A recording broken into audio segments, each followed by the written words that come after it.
आपलं शहर आता स्मार्ट होतंय। मग तुम्ही कधी स्मार्ट होताय? स्मार्ट न्यूजचे YouTube चॅनल सबस्क्राइब करा, स्मार्ट बना। नोटिफिकेशनसाठी बेल आयकॉनवर क्लिक करा।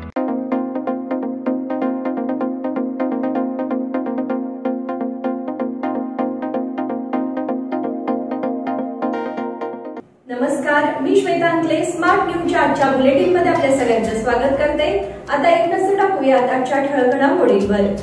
अरविंद केजरीवाल यांचा अमित शहांवर हल्लाबोल, राहुल गांधी यांना लोकप्रतिनिधी न्यायालयाचे समन्स, प्रज्वल रेवण्णा यांचा पासपोर्ट रद्द करणार, राज्यांचे अहवाल आणि सर्वेक्षणामुळे भाजपमध्ये उत्साह, अधिकाऱ्यांना मतमोजणीचे प्रशिक्षण देण्यास प्रारंभ, समर्थ सोसायटीच्या टिळकवाडी शाखेचे उद्या स्थलांतर, बसमधील गर्दीमुळे विद्यार्थिनी बेशुद्ध, महापालिकेने पकडली 18 मोकाट जनावरे, महापालिकेकडून गटार स्वच्छतेला सुरुवात, शहरातील समस्यांबाबत मनपाची बैठक घेण्याची मागणी। या सगळ्या ऑफर्स मध्ये बेस्ट प्राइस भेटणार याची काय गॅरंटी? सगळेच गायब, म्हणूनच बीएससी देते लोवेस्ट प्राइस गॅरंटी। जर तुम्ही आमच्यापेक्षा कमी किमतीत सेम कपडे बाहेर कुठेही खरेदी केलात तर खरेदी केलेल्या किमतीच्या फरकाच्या दुप्पट रक्कम आमच्याकडून मिळवा। बीएससी द टेक्सटाईल मॉल मधून आताच खरेदी करा तुमची आवडती sari, ladies wear, men's wear, kids wear, तेही सर्वात कमी किमतीत। BSC the textile mall, Tilakwadi, Belagavi. आता पाहूया सविस्तर बातम्या। लोकसभा निवडणुकीच्या दिल्लीतील प्रचाराने आता वेग घेतला असून भाजप आणि आम आदमी पक्षामध्ये तुंबळ युद्ध सुरू झालं आहे। दिल्ली, पंजाब, गुजरात, गोवा या राज्यांमध्ये आपला मते देणारी जनता पाकिस्तानी आहे का, असा सवाल करत दिल्लीचे मुख्यमंत्री अरविंद केजरीवाल यांनी मंगळवारी केंद्रीय गृहमंत्री अमित शहांवर पुन्हा शाब्दिक हल्लाबोल केला। दिल्लीतील प्रचार सभेत शहांनी केजरीवाल व राहुल गांधी यांना भारतापेक्षा पाकिस्तानमधून जास्त पाठिंबा आहे। राहुल गांधी यांनी अनुच्छेद 370 परत आणतील, नागरिकत्व दुरुस्ती कायदा रद्द करतील, तिहेरी तलाकवरील बंदी उठवतील असा आरोप केला होता। त्यावर दिल्ली, पंजाब, गुजरात, गोव्यातील जनतेने आपला मोठ्या संख्येने मतदान केले होते। हे मतदार पाकिस्तानी होते का? दिल्लीतील शहांच्या सभेत 500 लोक देखील नव्हते। तिथे ते उद्दामपणे स्वतःच्या देशातील लोकांवरच शिवीगाळ करत होते, अशी टीका केजरीवाल यांनी पत्रकार परिषदेत केली। राहुल गांधी यांना लोकप्रतिनिधी न्यायालयाचे समन्स। केंद्रीय गृहमंत्री अमित शहा यांच्यावर केलेल्या टिप्पणी प्रकरणी काँग्रेस नेते राहुल गांधी यांना लोकप्रतिनिधी न्यायालयाने समन्स बजावले आहेत।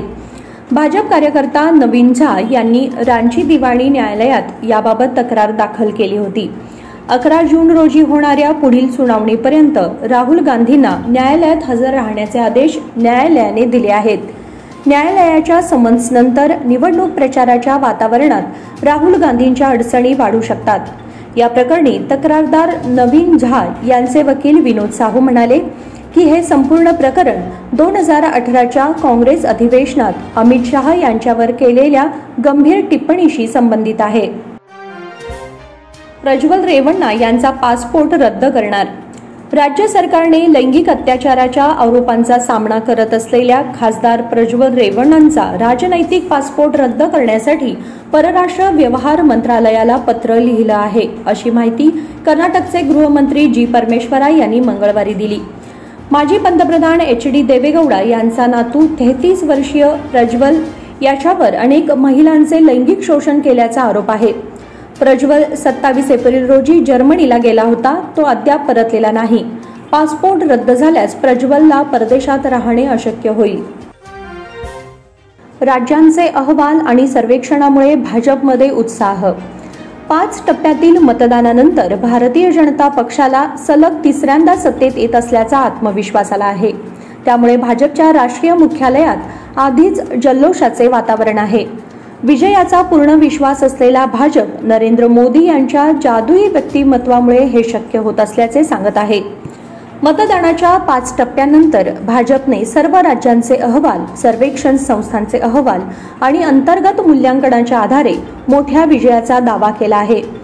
भाजपचे राष्ट्रीय अध्यक्ष JP नड्डा यांनी सर्व राष्ट्रीय सरचिटणीसांसह 5 टप्प्यातील मतदानाचा आढावा घेतला। त्या आधारेच भाजपचा मोठा विजय होईल असा दावा केला जात आहे। मतदान पार पडलेल्या राज्यातील सर्वच नेते आणि उमेदवार दिल्लीत पोहोचू लागले आहेत. अधिकाऱ्यांना मतमोजणीचे प्रशिक्षण देण्यास प्रारंभ. बेळगाव जिल्ह्यासह उत्तर कर्नाटकातील 14 लोकसभा मतदारसंघासाठी 7 मे रोजी मतदान झाले आहे. येत्या 4 जून रोजी मतमोजणी होणार आहे. बेळगाव लोकसभा मतदारसंघातील मतयंत्रे टिळकवाडी येथील आरपीडी महाविद्यालयाच्या स्ट्रॉंग रूममध्ये ठेवण्यात आली आहेत. 4 जून रोजी होणाऱ्या मतमोजणीच्या प्रक्रियेसंदर्भात प्रशासनाच्या वतीने मतमोजणी प्रक्रियेसाठी नेमणूक केलेल्या विविध कार्यालयातील सरकारी अधिकारी आणि कर्मचाऱ्यांसाठी निवडणूक विभागाकडून प्रशिक्षण देण्यात येत आहे.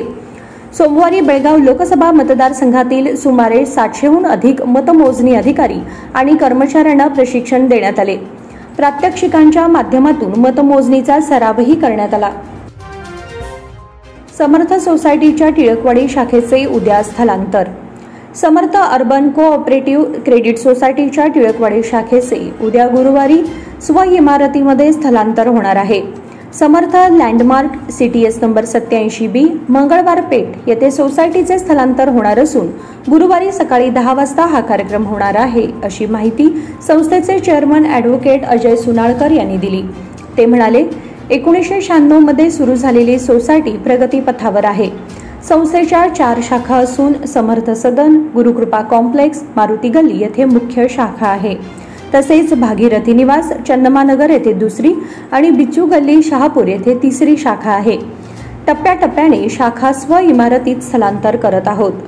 समर्थ landmark CTS number 87B Mangalwar Peth Tilakwadi येथे स्व इमारतीत 4थ्या शाखेचे गुरुवारी स्थलांतर होत आहे. या 4ही शाखा संगणक प्रणालीने सुसज्ज असून या सर्व शाखांमध्ये सेफ डिपॉझिट लॉकर सुविधा आहे. कार्यक्रमात सभासद ठेवीदारांनी उपस्थित राहावे असे आवाहन करण्यात आले आहे. बसमधील गर्दीमुळे विद्यार्थिनी बेशुद्ध. महिलांना मोफत प्रवासाची सुविधा दिल्याने परिवहनच्या बसेसना प्रचंड गर्दी होत आहे. प्रचंड गर्दीत घुसमट झाल्यामुळे एक विद्यार्थिनी बेशुद्ध पडल्याची घटना मंगळवारी शहरात घडली. बेळगाव मध्यवर्ती बस स्थानकावरून ही बस उसगावकडे निघाली होती. राणी चन्नम्मा सर्कलला येईपर्यंत ही बस भरली होती. या गर्दीत घुसमटल्याने एक विद्यार्थिनी बेशुद्ध होऊन बसमध्येच कोसळली. ही बाब लक्षात येताच वाहकाने चालकाला बस थांबवण्यास सांगितले. त्यानंतर विद्यार्थिनीला खाली उतरवून प्रथमोपचार करण्यात आले. तिला बरे वाटू लागल्यावर बस मार्गस्थ झाली. महापालिकेने पकडली 18 मोकाट जनावरे. तब्बल 2 महिन्यानंतर महापालिकेकडून मोकाट जनावरांवर कारवाई करण्यात आली आहे. मंगळवारी कॅन्टोन्मेंट कार्यक्षेत्रात फिरणारी तब्बल 18 जनावरे पकडण्यात आली आहे. या जनावरांना श्रीनगरमधील गोशाळेमध्ये पाठवण्यात आले आहे. शहर परिसरात मोकाट जनावरांमुळे रहदारीला अडथळा येत आहे. शिवाय बाजारपेठेत उपद्रव होत आहे. तरीही मोकाट जनावरांवर कोणतीही कारवाई करण्यात येत नसल्यामुळे लोकांमधून तीव्र संताप व्यक्त करण्यात येत होता. गेल्या 2 महिन्यात एकदाही कारवाई करण्यात आली नव्हती. मंगळवारी सकाळी महापालिका आणि कॅन्टोन्मेंट बोर्डाच्या कर्मचाऱ्यांनी कारवाई करत 18 मोकाट जनावरे पकडली. त्यांची रवानगी श्रीनगरमधील गोशाळेत करण्यात आली. महापालिकेकडून गटार स्वच्छतेला सुरुवात. वळिवाच्या पावसामुळे शहरातील अनेक घरातील आणि दुकानांमध्ये पाणी शिरले. त्यामुळे लोकांमध्ये संताप व्यक्त करण्यात आला असून आता महापालिकेकडून शहरातील गटारांच्या स्वच्छतेचे काम हाती घेण्यात आले आहे. पहिल्या पावसातच गटारीतून पाण्याचा निचरा झाला नाही. परिणामी शहरातील अनेक घरात आणि दुकानात पाणी शिरले होते. गटारी तुंबून राहिल्यामुळे पाणी रस्त्यावरून वाहून जात असल्याने बाजारपेठेत पाणी तुंबून भाजी विक्रेत्यांचे नुकसान झाले आहे. महापालिकेने या परिस्थितीला स्मार्ट सिटी योजना जबाबदार असल्याचे सांगून हात वर केले. स्मार्ट सिटी योजनेतून चुकीची कमी झाली असल्याचा आरोप खुद्द आयुक्त PN लोकेश यांनी केला आहे. पण आता महापालिकेकडून गटारांची स्वच्छता करण्यात येत आहे. शहरातील समस्यांबाबत मनपाची बैठक घेण्याची मागणी. पावसाळा तोंडावर आला तरी महापालिकेकडून आवश्यक पूर्वतयारी करण्यात आलेली नाही. त्यामुळे आयुक्तांनी पुढाकार घेऊन नगरसेवकांची आपत्कालीन बैठक घ्यावी अशी मागणी महापौर व सत्ताधारी गटाच्या नगरसेवकांनी मंगळवारी आयुक्त PN लोकेश यांच्याकडे केली. वळिवाच्या पावसात शहरात अनेक ठिकाणी पाणी तुंबून राहिले आहे. काही ठिकाणी घरे व आस्थापनांमध्ये पाणी शिरून नुकसान झाले आहे. त्यामुळे लोकांना त्रास सहन करावा लागला असून पावसाळ्याच्या आधी आवश्यक खबरदारी घेण्याबाबत अधिकारी वर्गांना सूचना करणे आवश्यक आहे। त्यामुळे आयुक्त, महापौर, उपमहापौर आणि सर्व नगरसेवकांची आपत्कालीन बैठक घेऊन लोकप्रतिनिधींच्या म्हणणे ऐकून घ्यावे। विविध समस्यांवर त्यांच्या सूचना ऐकाव्यात अशी मागणी महापौर सविता कांबळे यांनी केली आहे। बातमीपत्रामध्ये वेळ झाली आहे छोट्याशा विरामाची, पुढे जाऊ नका, पाहत राहा smart news. Biggest festive offers, buy one get one. In सभी ऑफर्स में बेस्ट प्राइस मिलेगी, इसकी क्या गारंटी?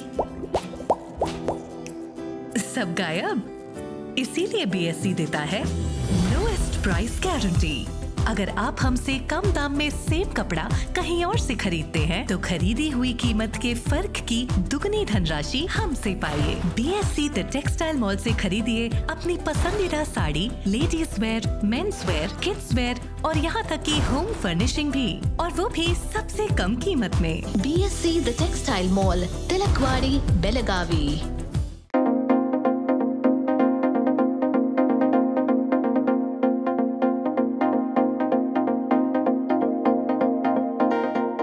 विरामानंतर तुम्हा सगळ्यांचं पुन्हा एकदा स्वागत। पाहूयात पुढची बातमी। संगीत कलाकार संघातर्फे मे महिन्याच्या बैठकीमध्ये मंगळवारी सायंकाळी 5:30 वाजता स्नेहा कुलकर्णी आणि ऐश्वर्या निरंजन यांच्या शास्त्रीय गायनाचा कार्यक्रम सादर झाला। स्नेहा कुलकर्णी यांनी आपल्या कार्यक्रमाची सुरुवात गौरव कल्याण रागामध्ये विलंबित ख्यालाने केली। त्यांच्याबरोबर तबल्यावर कृष्णा येरी आणि संवादिनीवर योगेश रामदास यांनी साथ दिली। मध्यंतरानंतर मूळच्या धारवाडच्या ऐश्वर्या निरंजन यांच्या गायनाला सुरुवात झाली। जितेंद्र साबण्णवर यांनी तबल्यावर आणि सारंग कुलकर्णी यांनी संवादिनीवर रंगतदार साथ दिली। प्रारंभी संघाचे सेक्रेटरी प्रभाकर शहापूरकर यांनी सर्वांचे स्वागत केले।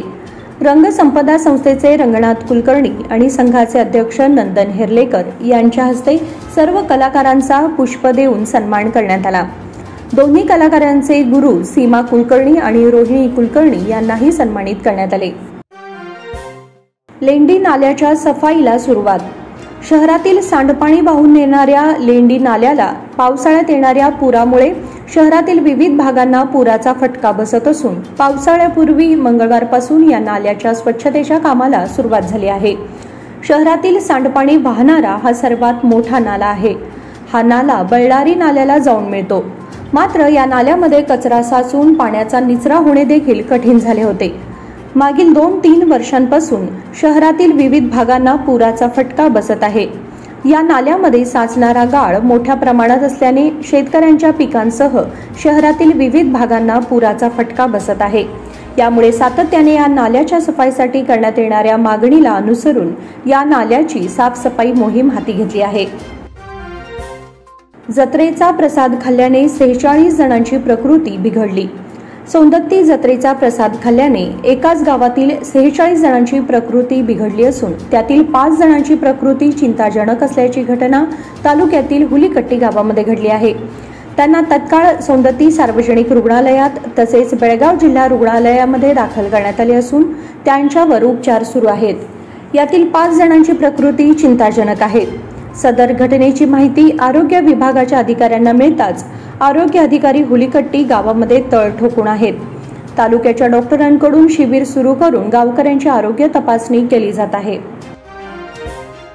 शिनोळी लक्ष्मी यात्रेला भाविकांची गर्दी। शिनोळी बुद्रुक येथे 28 वर्षांनंतर भरलेल्या महालक्ष्मी देवीच्या यात्रेनिमित्त गत आठवडाभरात हजारो भाविकांनी दर्शनासाठी गर्दी केली होती। बुधवारी दुपारी 4 वाजता सीमोल्लंघन मिरवणुकीने यात्रेची सांगता होणार आहे। दिनांक 14 पासून यात्रा सुरू आहे। महाराष्ट्र कर्नाटकातील हजारो भाविकांच्या उपस्थितीमुळे गर्दी होत आहे। यात्रा कमिटीच्या वतीने भाविकांसाठी विविध सुविधा पुरवण्यात आल्या आहेत। राष्ट्रवादी काँग्रेस पक्षाच्या नेत्या सुष्मिता राजेश पाटील, भाजपचे नेते शिवाजीराव पाटील, माजी मंत्री भरमू पाटील, काँग्रेसचे नेते गोपाळराव पाटील यांनी देवीचे दर्शन घेतले। हिंदी मैत्री मंचतर्फे काव्यसंध्या। हिंदी मैत्री मंचतर्फे काव्यसंध्या कार्यक्रम झाला। एकापेक्षा एक कवितांचे अप्रतिम सादरीकरण करत पुण्याच्या विनोद पावशे यांनी काव्यसंध्या साकार केली। हिंदी मैत्री मंचतर्फे सोमवारी मोजक्या सदस्यांच्या उपस्थितीत डॉक्टर प्रतिभा मुदलियार यांच्या निवासस्थानी हा कार्यक्रम झाला। डॉक्टर नीता दौलतकर यांनी परिचय करून दिला। डॉक्टर विनोद गायकवाड यांनी विनोद पावशे यांचे स्वागत केले. विनोद पावशे यांनी संगीतातील वेगवेगळ्या रागांची नावे गुंफलेल्या कविता व खास बेळगावच्या कवींच्या कविता अत्यंत प्रभावीपणे सादर केल्या. डॉक्टर प्रतिभा मुदलियार यांनी आभार मानले. मच्छे येथे गुणवंत विद्यार्थ्यांचा गौरव. मच्छे येथील शिवतेज युवा संघटना आणि बाल शिवाजी वाचनालय यांच्या वतीने गुणवंत विद्यार्थ्यांचा सत्कार करण्यात आला. 10वीच्या परीक्षेत 80% अधिक गुण घेऊन उत्तीर्ण झालेल्या विद्यार्थ्यांचा गौरव करण्यात आला. गावातील मराठी, कन्नड व इंग्रजी माध्यमातील शाळांमध्ये शिकलेल्या गुणवंत विद्यार्थ्यांचा सत्कार केला. तनिष्का नावगेकर या विद्यार्थिनीने 625 पैकी 620 गुण घेत बेळगाव शैक्षणिक जिल्ह्यात प्रथम क्रमांक मिळवला आहे. तिचा विशेष सत्कार मान्यवरांच्या हस्ते करण्यात आला. प्रमुख वक्ते म्हणून प्राध्यापक विनोद देशपांडे उपस्थित होते. त्यांनी विद्यार्थ्यांना 10वी नंतर कोणकोणत्या क्षेत्रात संधी उपलब्ध आहेत याबाबत माहिती दिली. व्यासपीठावर वाचनालयाचे अध्यक्ष संतोष जैनोजी, उपाध्यक्ष वासुदेव लाड, रामचंद्र चलवेटकर, कृष्णा अनुगोळकर, शंकर नावगेकर आदी उपस्थित होते. रोटरी मिडटाऊनचा वर्धापन दिन उत्साहात. रोटरी क्लब ऑफ बेळगाव मिडटाऊनचा 49वा वर्धापन दिन उत्साहात साजरा करण्यात आला. या निमित्त गरजू व्यक्तींना विविध वस्तूंचे वितरण करण्यात आले. अध्यक्षस्थानी डिस्ट्रिक्ट गव्हर्नर नासिर बोरसडवाला तर असिस्टंट गव्हर्नर रेणू कुलकर्णी, रोटरी मिडटाऊन बेळगावचे अध्यक्ष सतीश नाईक उपस्थित होते. सेक्रेटरी गुलाबचंद चौगुले, उदयसिंग राजपूत, माजी प्रांतपाल आनंद सराफ, रोटरीचे माजी संस्थापक सदस्य राम कट्टी उपस्थित होते. सूत्रसंचालन व आभार प्रदर्शन SV देसाई यांनी केले. विद्युत खांबाला धडकून दुचाकीस्वार ठार. भरधाव वेगातील दुचाकी विद्युत खांबाला धडकल्याने दुचाकीस्वार ठार झाल्याची घटना हनुमान नगर सर्कल येथे मंगळवारी सायंकाळी 5:30च्या सुमारास घडली आहे. या घटनेमध्ये ठार झालेल्या युवकाचे नाव फकीरप्पा भीमाप्पा चचडी, वय 40 असं आहे. तो मूळचा बैलहोंगल येथील रहिवासी असून येथील एका ट्रान्सपोर्ट कंपनीमध्ये कर्मचारी होता अशी माहिती पोलिसांना मिळाली आहे. माजी तालुका पंचायत सदस्य रघुनाथ बुवा यांचे निधन. धामणे माजी तालुका पंचायत सदस्य, माजी ग्रामपंचायत सदस्य, महाराष्ट्र एकीकरण समितीचे निष्ठावंत कार्यकर्ते, कलमेश्वर गल्ली धामणे येथील रहिवासी रघुनाथ गुंडूनाथ बुवा यांचे सोमवार दिनांक 20 रोजी निधन झाले. ते 65 वर्षांचे होते. त्यांच्या पश्चात पत्नी, एक मुलगा, 2 मुली, सून, जावई, नातवंडे असा परिवार आहे. महाराष्ट्र एकीकरण समितीच्या वतीने ते 2 वेळा तालुका पंचायत सदस्य व 3 वेळा ग्रामपंचायत सदस्यपदी निवडून आले होते. अरुण वासोजी यांचे निधन. विजयनगर हलगा येथील रहिवासी सेवानिवृत्त सैनिक अरुण सिद्राय वासोजी यांचे बुधवारी दिनांक 22 रोजी हृदयविकाराने निधन झाले. ते 47 वर्षांचे होते. त्यांच्या पश्चात पत्नी, 2 मुलगे, आई वडील असा परिवार आहे. भारतीय सैन्य दलामध्ये त्यांनी 24 वर्षे सेवा बजावून सेवानिवृत्त झाले होते. सध्या ते हिंडाल्को कंपनीमध्ये कार्यरत होते. कोलकाताची अंतिम फेरीमध्ये धडक. कोलकाताने पहिल्या क्वालिफायर लढतीमध्ये हैदराबादचा 8 गड्यांनी सहज धुव्वा उडवत IPLच्या यंदाच्या सत्रामध्ये थेट अंतिम फेरीमध्ये धडक मारली. हैदराबादला अंतिम फेरीसाठी दुसरी संधी शुक्रवारी मिळणार असून चेन्नईत होणाऱ्या दुसऱ्या क्वालिफायर लढतीत त्यांना एलिमिनेटर लढतीतील विजेत्यांविरुद्ध खेळावे लागेल. प्रथम फलंदाजी करताना हैदराबादला 19.3 षटकात 159 धावात गुंडाळल्यानंतर कोलकाताने 13.4 षटकातच केवळ 2 फलंदाजांच्या मोबदल्यात 164 धावा केल्या. कर्णधार श्रेयस अय्यर आणि व्यंकटेश अय्यर यांनी तडाखेबंद अर्धशतक झळकावत संघाला विजयी केले. रहमानुल्ला गुरबाज आणि सुनील नरेन यांनी 20 चेंडूमध्ये 44 धावांची सलामी दिली.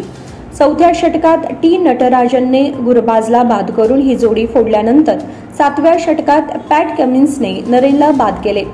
परंतु यानंतर व्यंकटेश आणि श्रेयस यांनी 3ऱ्या गड्यासाठी 44 चेंडूत नाबाद 97 धावांची भागीदारी करत कोलकाताला सहज विजयी केले. श्रेयसने 23 तर व्यंकटेशने 28 चेंडूमध्ये अर्धशतक झळकावले. त्याआधी वेगवान गोलंदाज मिशेल स्टार्कने 3 खंदे फलंदाज बाद करत हैदराबादचे कंबरडे मोडले. राहुल त्रिपाठीचे अर्धशतक आणि हेनरी क्लासेन व कर्णधार पॅट कमिन्स यांच्या झुंजार फटकेबाजीच्या जोरावर हैदराबादने समाधानकारक मजल मारली. स्टार्कने डावातील दुसऱ्या चेंडूवर धोकादायक ट्रॅव्हिस हेडला त्रिफळाचीत केले. क्लासेन आणि राहुल यांनी 5व्या गड्यासाठी 37 चेंडूमध्ये 62 धावांची भागीदारी करत संघाला सावरले. राहुलने 29 चेंडूत अर्धशतक झळकावले. वरुण चक्रवर्तीने 11व्या षटकात क्लासेनला बाद करून ही जोडी फोडली. भारतीयांनी दिला बेल्जियमला धक्का. भारतीय ज्युनियर हॉकी संघाने युरोपियन दौऱ्याची विजयी सुरुवात करताना बेल्जियमचा पेनल्टी शूटआउटमध्ये 4-2 पराभव केला. श्रद्धानंद तिवारीने 2 गोल करत भारताच्या विजयामध्ये मोलाची भूमिका निभावली. तिवारीने 3ऱ्या आणि 27व्या मिनिटाला गोल करत भारताच्या विजयामध्ये मोलाचे योगदान दिले. मध्यंतरापर्यंत भारताने 2-0 अशी आघाडी कायम राखली होती, परंतु यानंतर बेल्जियमने जबरदस्त पुनरागमन करत सामना 2-2 असा बरोबरीत सोडवला. यानंतर झालेल्या पेनल्टी शूटआउटमध्ये गुरजोत सिंग, सौरभ आनंद खुशवा, दिलराज सिंग आणि मनमीत सिंग यांनी गोल करत भारताला 4-2 असा विजय मिळवून दिला. भारताचा गोलरक्षक प्रिन्स दीप सिंग याने 2 गोल अप्रतिमरित्या रोखताना भारताच्या विजयामध्ये निर्णायक भूमिका निभावली. पॅरिस ऑलिम्पिक ट्रायल नाहीच, विनेश फोगाटसह 6 पैलवानांना थेट प्रवेश. पॅरिस ऑलिम्पिक स्पर्धेला अवघ्या 2 महिन्यांचा कालावधी शिल्लक राहिलाय. या स्पर्धेची तयारी सध्या जोरदार सुरू आहे. पॅरिस 2024 ऑलिम्पिक स्पर्धा 26 जुलै 2024 ते 11 ऑगस्ट 2024 या दरम्यान रंगणार आहे. आता ऑलिम्पिक स्पर्धेमध्ये भारतीय पैलवानांबद्दल मोठी माहिती समोर आली आहे. भारतीय कुस्ती महासंघ अध्यक्ष संजय सिंह यांनी मंगळवारी एक मोठं वक्तव्य केलंय. आगामी पॅरिस ऑलिम्पिकमधील कुस्तीसाठी खेळाडूंचे कोणतेही ट्रायल होणार नाही असे सिंह यांनी सांगितले. म्हणजेच याचा अर्थ ऑलिम्पिकमध्ये कोटा मिळालेल्या पैलवानांना थेट प्रवेश दिला जाणार आहे. जुन्या अधिकाऱ्यांनी यासाठी ट्रायलचा नियम केला होता, पण आता खेळाडूंच्या मागणीनंतर हा नियम हटवण्यात आलाय. कोणकोणत्या खेळाडूंना मिळणार थेट प्रवेश? ऑलिम्पिकमध्ये कोटा मिळालेल्या भारतीय पथकात सामील असलेल्या पैलवानांमध्ये विनेश फोगाट 50 किलोग्रॅम, अंतिम पंघाल 53 किलोग्रॅम, ऋतिक हुड्डा 76 किलोग्रॅम, निशा दहिया 68 किलोग्रॅम, अंशु मलिक 57 किलो यांचा समावेश आहे. तर पुरुष पैलवानांमध्ये फक्त एकाचा समावेश आहे. ऑलिम्पिकमध्ये कोटा मिळालेल्या पुरुष पैलवानांमध्ये अमन सहरावत याचा समावेश आहे. तो 57 किलोग्रॅम वजनी गटामध्ये भाग घेणार आहे. अमन सहरावत आणि निशा दहिया यांनी यंदा झालेल्या इस्तांबुल रेसलिंग क्वालिफायर्समध्ये शानदार खेळ करत कोटा मिळवला होता. म्हणजेच ऑलिम्पिकमध्ये कोटा मिळवून स्थान मिळवणाऱ्या पैलवानांमध्ये 6 जणांचा समावेश आहे. या 6 जणांनाही ट्रायल प्रक्रियेत सहभागी होण्याची गरज नाही, त्यांना थेट प्रवेश मिळणार आहे. सुमित अंतिलचे भालाफेकीत वर्चस्व. कोबे गत पॅरालिम्पिक चॅम्पियन सुमित अंतिल याने मंगळवारी विश्व पॅरा ॲथलेटिक्स स्पर्धेमध्ये F64 भालाफेक प्रकारात विश्वविजेतेपदाचा बचाव करीत सुवर्णपदक जिंकले. थंगावेलू मरियप्पन आणि एकता भयान यांनी क्रमशः उंच उडी आणि क्लब थ्रो प्रकारामध्ये सुवर्ण कामगिरी केली. टोकियो पॅरालिम्पिक आणि 2023च्या विश्व पॅरा ॲथलेटिक्सचा विजेता सुमितने 69.50 मीटर भालाफेक करीत सुवर्णपदक जिंकले. सुमितचा सहकारी संदीपने 60.41 मीटरसह कांस्य पदक जिंकले. टोकियो पॅरालिम्पिकचा रौप्य पदक विजेता थंगालूने 188 मीटर उडी घेत T63 उंच उडीमध्ये सुवर्णावर नाव कोरले. त्याआधी हरियाणा राज्यात प्रशासकीय अधिकारी असलेल्या एकताने महिला F51 क्लब थ्रोमध्ये 20.12 मीटरसह सर्वोत्कृष्ट कामगिरी केली. भारताचा कशिश लाका याने 14.56 मीटर अंतरासह पुरुष गटात रौप्य पटकावले. आणि याचबरोबर स्मार्ट न्यूज बुलेटिन इथे संपते. धन्यवाद.